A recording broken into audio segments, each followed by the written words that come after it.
Shazam was a great superhero movie, without a shadow of doubt.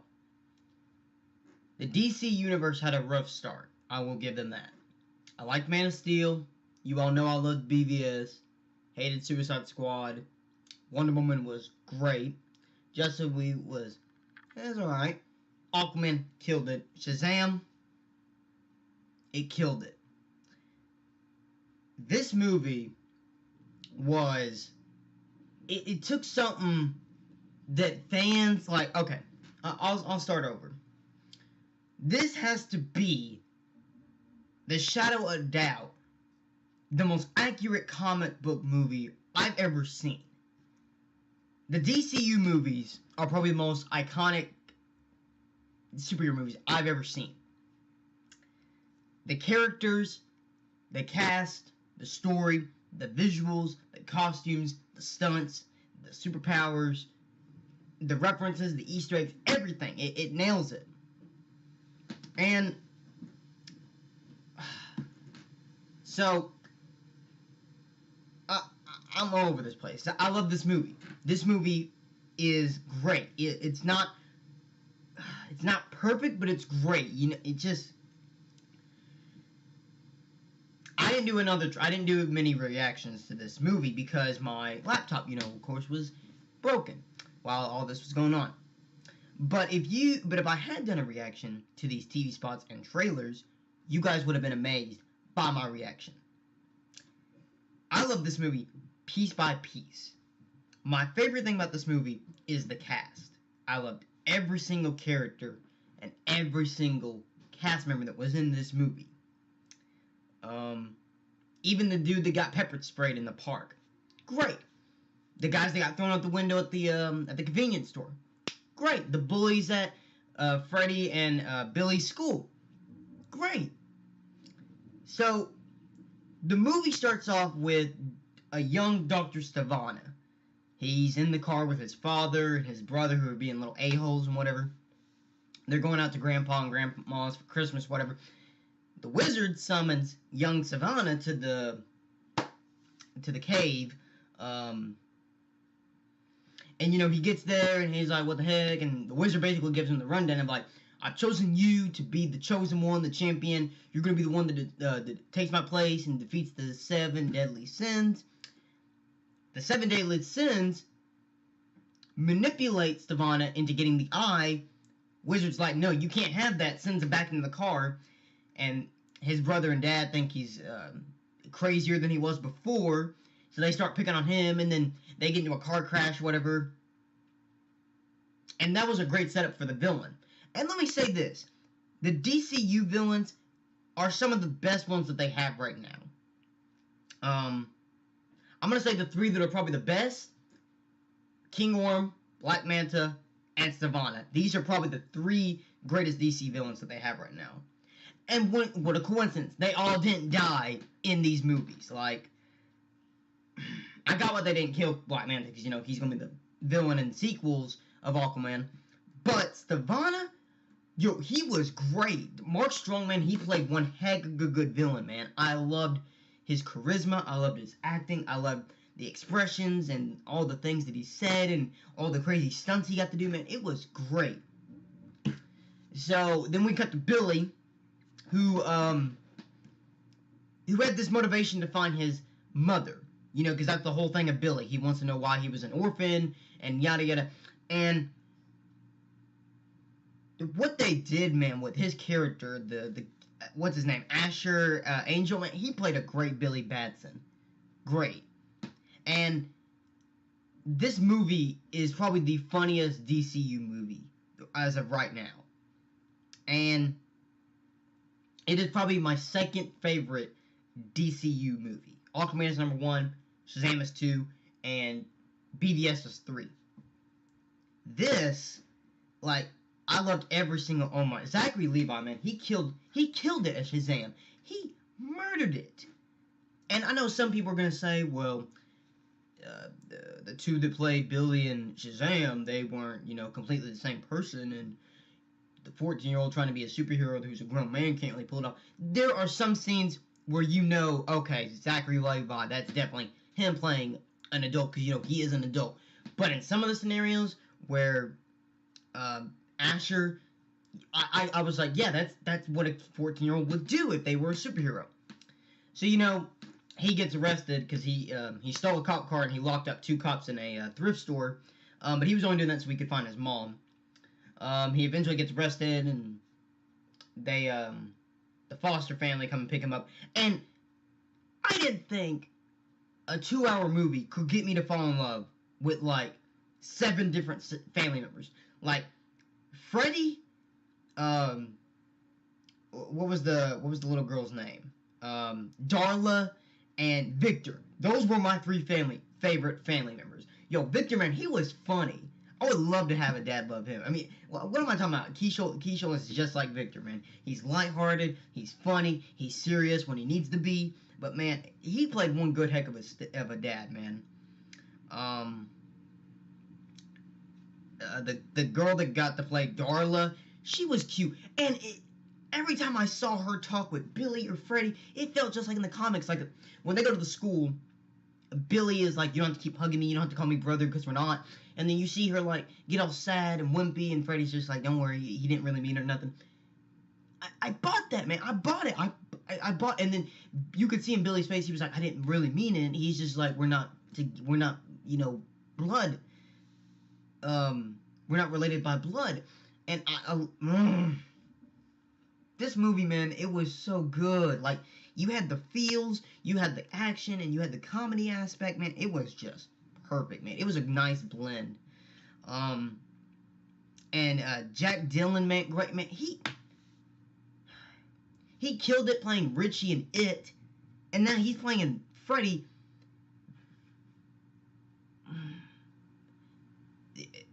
Freddy was just like all of us, who idolizes all these superheroes as big-time celebrities. And it was just great to see him interact with Billy and all these other characters throughout the movie, especially him and Zachary Levi. They had some great chemistry together.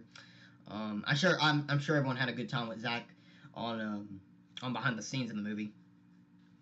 So, you know, they go to the school, and, you know, Freddy gets hit by these guys, and get this, Freddy is he's a disabled kid.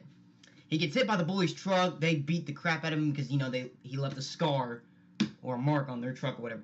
Billy finally stands up, hits them with the what's it called? It's not really crutches, but they're like, it's what Freddy carries. You all know what I'm talking about. You've seen it in the trailers. But they chase after him, and just how I saw, if you go back and watch my reaction, how he gets to the cave and gets to meet with the Wizard Man is just how he does in the comics. Great. Like, just the 152, man, it's where most of these DCU movies are going right now. They're following the 52, and I love the new 52. It's great. I love all the artists. I love all the storylines that they pick, and I love how all the characters look from, like, past comics and their origins. It was a great retelling, especially for the generation of today. So, you know, Billy gets in the subway or whatever, and then, like, he starts seeing all the symbols and gets pulled in. He gets pulled in to, you know, the cave where the wizard is. But before that, David and F. Spanberg. Oh my. DC, man, right now, what they're kind of doing with, they're getting all these horror movie directors to direct their superhero, and it's good, because, like, I love Zack Snyder. He did great with the first few DC movies, and, you know, he's kind of been, like, an executive or, like, a extra for these other movies, you know, because he's left since what happened with Justice League and the tragedy within his family. But James Wan, man, he killed it with Aquaman. With this, David, he brought a new spin to this. Like, when I saw the comic book in the Comic-Con trailers for Aquaman and Shazam, my biggest worry was, okay, you're getting a little bit too comedic, or you're getting too light tone. I'm not saying all DC movies have to be dark and not kid or family friendly, but DC is known for their darkness, okay? And I know that Joker movie that's coming out is going to be a little bit darker than what these other ones are. I've heard it's supposed to be R rating as well. But it doesn't mean we can't have dark moments within these DC movies. Like Aquaman, it was a lighthearted DC movie, but there were still some pretty dark moments within that movie. This, This movie surprised me. I went into this movie thinking they're not gonna kill that many people, or they ain't gonna do that much. But Mark Strong, he was murdering people within. David's wife, she makes a cameo in every movie that he makes, whether it's a short film or any of his other movies. She was the chick in Lights Out who turned on the lights, and you know, you see the chick, she gets killed. She was, I think she might have been in one of the Annabelle movies, or The Conjuring or something. She was in one of those movies. She touched the door, and she just dissolved. You see her, she turned around, she grabbed the doorknob and went, ah, and like, you saw her entire, it was all slow, and Mark's just like, well, god dang. Like, oh my, and he wore that jacket, that coat, really well, and I loved Mark Strong being a villain. I could totally see that. I see him all the time in these other roles, being like the good guy or being like a side character. But when he played this character, it was great, man. I believed it. So, you know, he takes off the 7 death. He gets his power from the eye. He goes back down to the cave, beats the wizard, takes the eye, and they put it back in his face. And that's how he gets the blue eye. And then the 7 deadly sins, you know, they escape with him and they leave. So back to Billy. He's on the train. Wizard summons him, and he basically, like, I love how the wizard, he's been doing this for years, trying to look for the champion, and finally when he gets to Billy, he's just like, no more Mr. Nice Guy. You're gonna listen to me right now, you're gonna listen to what I have to say, and you're gonna take my power. And it was very much like the comments, like, he has, like, what makes you so pure of heart, what makes you think you're all good and mighty, and he's like, I'm really nobody, I'm not really, there's not really that many good people in the world, and he's just like, yep, say my name. And for the short time that they had with each other, I liked it. I liked that it clicked a little bit. It was kind of out of nowhere, and it was kind of too fast, but times of desperate measures, man, but dang, like, so, you know, he gets his powers, he goes back home, and he meets with Freddy, and that entire scene, where he's talking with him, and they're showing off, like, his powers, it was great, and it was kind of appropriate, and it kind of made me think, like, if you are a superhero or a supervillain, how are you able just to fly? And they kind of played off the joke with Superman going and just flying off, or like you had to have like both hands out or like this or something, like the Superman pose. I never thought about that before. I'm like, like when you think of Iron Man or Thor, I'm like, oh, Thor's power comes from lightning. I'm like, he can just go and he's just off. Iron Man, you know, he's got the repulsor, so he's just go psh. But it never occurred to me, I'm like, how does Superman just fly? So for them just to test that out, he's like, you gotta have to jump. I'm like, do they really have to jump to fly? That's kind of weird. And then they showed off his lightning ability. And then, what made this so good of an origin story was, he wasn't really doing, like, good things. He basically went around and just, like, helped people, or, like, was there just to be, like, a little crowd in the face, and he basically got paid for it. Now, when they went to that convenience store, it was hilarious. It's a much longer scene than it was in the trailer. I wish it had been a little bit longer, and maybe they shouldn't have showed the ending of that in the trailers, but it was fine. You basically see him get shot, and then Freddy's there videoing him, and then Billy hands the crooks back the guns, and they're like, shoot me again. So they shoot him, and then Freddy's like, we don't know if the suit is bulletproof or if your entire body's bulletproof, so they're like, shoot him in the face. So they shoot him in the face, and the bullets just bounce. It was great. I'm like, wow, he's kind of like Superman now, just, you know, a little bit better, you know, because I'm kind of tired of seeing Superman kind of be like the only invincible superhero like ever, and to be honest, I think Superman's a little bit lame in some ways. He has some cool moments, but I'm just like, Superman isn't really my hero. He's cool, but I'm just like, he basically has kind of no weakness except for a green rock. So to see Shazam have kind of like the similar powers or whatever, so, you know, they keep getting money and getting paid or whatever. And when they tried the beer, that was funny, because like Billy's like, we're 14 years old, and he's like, we can get beer now. So they take it and they drink it and they're like, it tastes like vomit. So they go back and they get like junk food. It was great. And another thing I loved about this movie is it adds kind of a surreal, it gives kind of the DC world realness, because DC is a fictional, universe. There's no New York, there's Washington DC, but Gotham City is kind of like the New York City, and so it's kind of like Metropolis. So for this movie to be filmed in Philadelphia, that was great. I noticed some of the sightings. I'm not from Philadelphia, but I have visited a few times, and I was like, so that's where they filmed it. That's what, on the steps where Rocky was practicing? Nice. I like that. It adds kind of like a tie in, sort of. So, they start up a YouTube channel, whatever, and they're getting views and all these likes. They're testing out more powers. They skip school and get away with that security guard. That was great, and that was funny. So then one day they go to school, and the bullies are picking on him, and he's like, oh, I'll call Shazam, and he'll come have lunch with me. Billy doesn't want to do that. And I like that they showed that Billy wasn't, even though he got all this power, he still wasn't doing anything good with it, or he actually wasn't staying true to his word, being pure of heart. So when he told Freddy, I'm not coming to eat with you, and Freddy was like, please, are you going to come? Are you going to come? Probably my favorite part about this movie was the entire second act, from beginning to the end, where they're just goofing around with the powers, and then where he has his first fight with Stivana. That was great.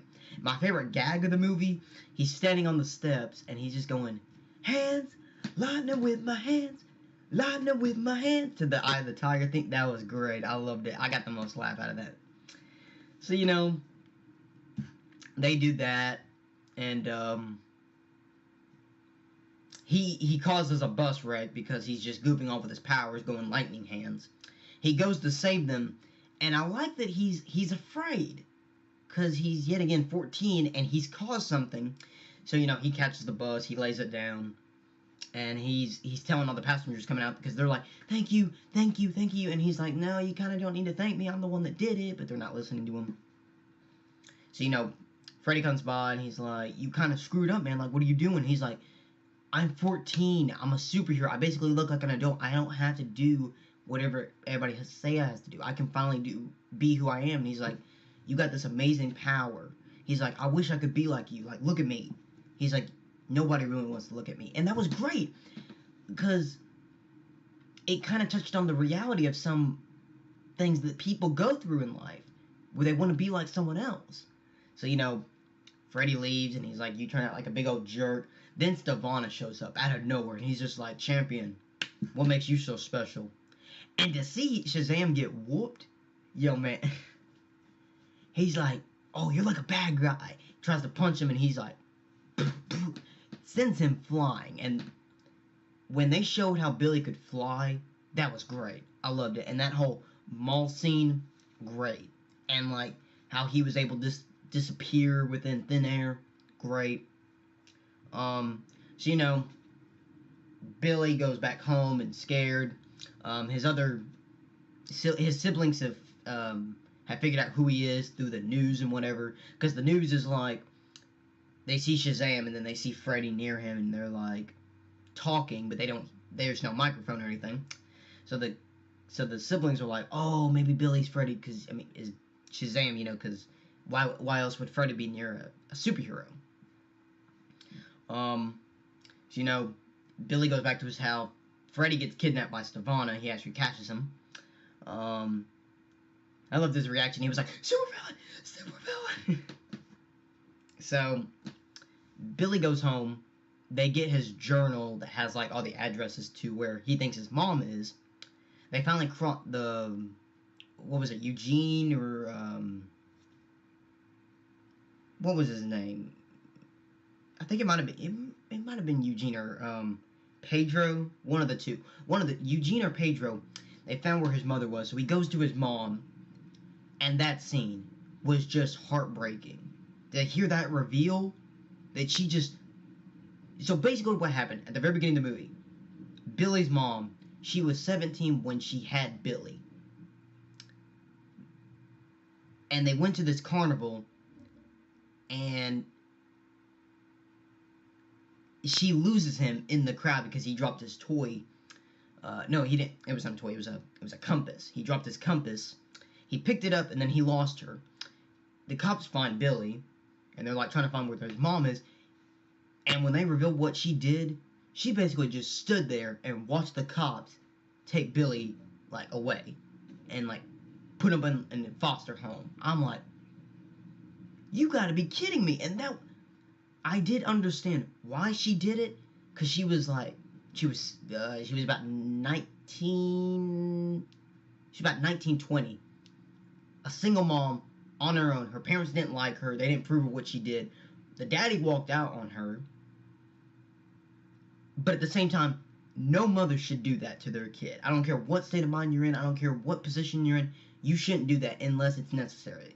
Okay? Unless you're, like, drunk or on drugs or whatever, or you murdered somebody, you don't need to give your kids up. Just basically because, oh, well, the police, I saw the police had you.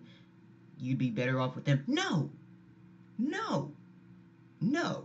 So, Billy gives her the compass and he's like, peace out, maybe he'll help you find your way back. Then he gets a call from Freddy, who's from Savannah. He's like, come back to your house. And when he when he jumped off the roof, great transition, seeing him turn from a boy and smoke and then fly off, great. Power, if you let my family go. They go back to the cave, and that whole, okay, sorry, I'll come back to something else, sorry.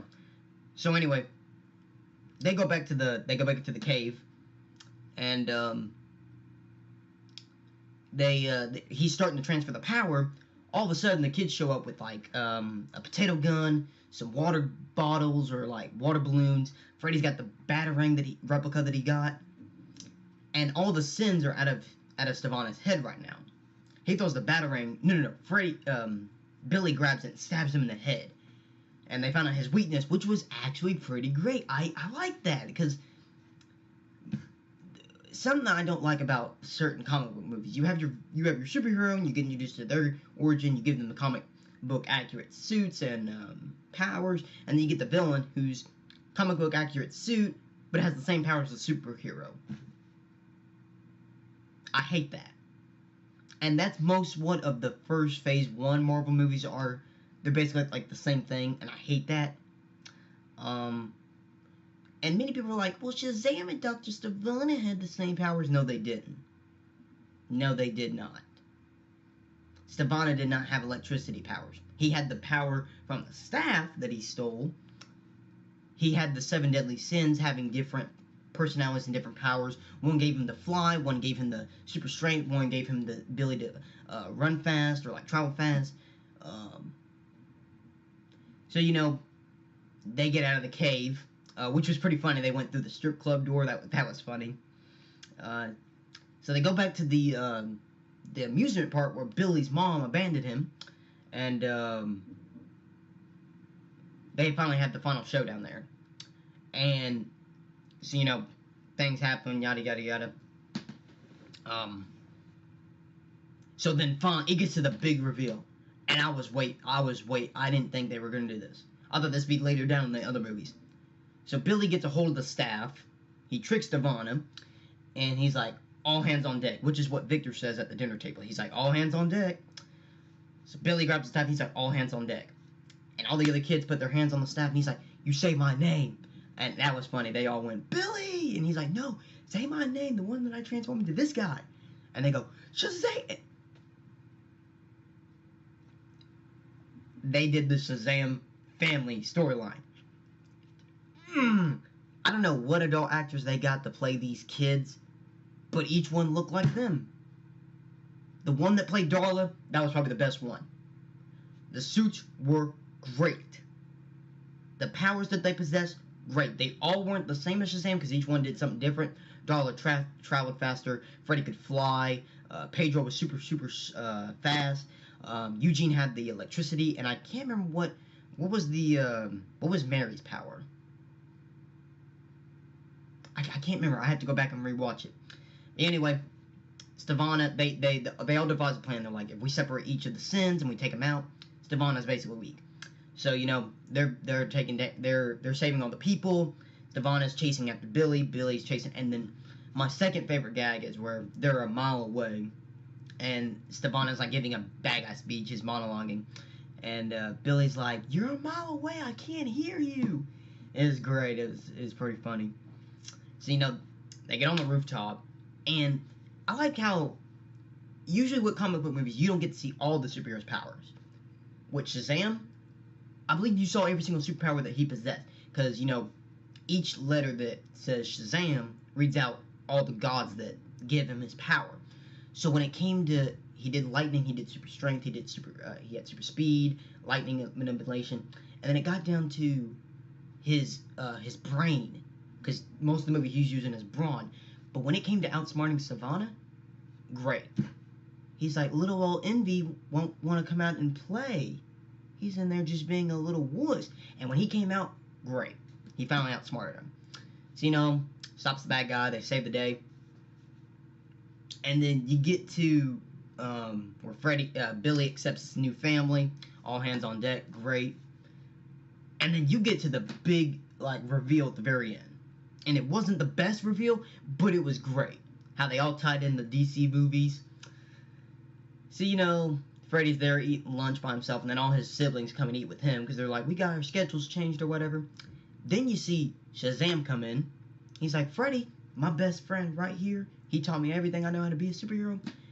All the other kids in the lunchroom are like, dang, he was actually telling the truth. And then so Shazam sits next to him, and he's like, I brought a friend with me too. I hope that's okay. You see Superman walk in. Now you only see you see at the top of his chest. You don't see his head. They couldn't get Henry Cavill to do this. You're having kind of technical difficulties over there at Warner Bros. But you see him, and Freddy's just like, oh, and then it just cuts. Great. If any of you guys were wondering, was there a Black Adam Easter egg reference or post-credit scene? There is no post-credit scene, but there was a reference to him. You see him in a little hologram projection in the cave. They don't show Dwayne Johnson's face, but they do show Black Adam. He was the original Chosen One, who killed all the other wizards that were protecting the cave. The in-cred scene was between Dr. Stavana and he's a little caterpillar. I cannot remember what his name is. I'm so sorry. But basically, they're going to be the villains in the next movie. I think along with Black Adam, unless Black Adam's going to be the final Shazam movie. The one thing I meant to bring up, the final scene with the scene, it's probably my second favorite part about this movie, the office scene. When Stefana goes into his family's, building, his empire, his dad's sitting there with, a prosthetic limb chair, wheelchair, and his brother's just there, still being a little a-hole. Stefana walks in there. He releases all the sins on all the faculty, all the employees. He throws his brother out the window. I'm like, God dang. He lets all the demons eat all the other employees, and then he single-handedly just walks out the room while his dad gets freaking eaten. I'm like, you G'd up? You that G up? You really that all bad? But, that's it for today. Shazam, it's the funniest DC movie so far in the DC Extended Universe. I placed it at number 3 on my top 7. My top 7 DC movies, I rank it at number 3. What do I give this movie from a 1 to a 10? An 8.5. It's great. It's a great origin story, great visuals, great storytelling, the best cast I've seen in a comic book movie ever. I'm going to say ever. Probably better than the Nolan series. I'm sorry. I probably ticked off some fans right now, but great work. Keep it up. I cannot wait to see this character and in these more movies, hopefully in some Justice League movies and some team-up movies later down the road. But yeah, if you guys did enjoy my spoiler review, let me know how you guys found about this movie. Next, I will be doing a Captain Marvel spoiler review, and my Avengers Endgame is coming up soon as well. So yeah, hope you guys enjoyed my video. I'll see you guys in the next one. Bye!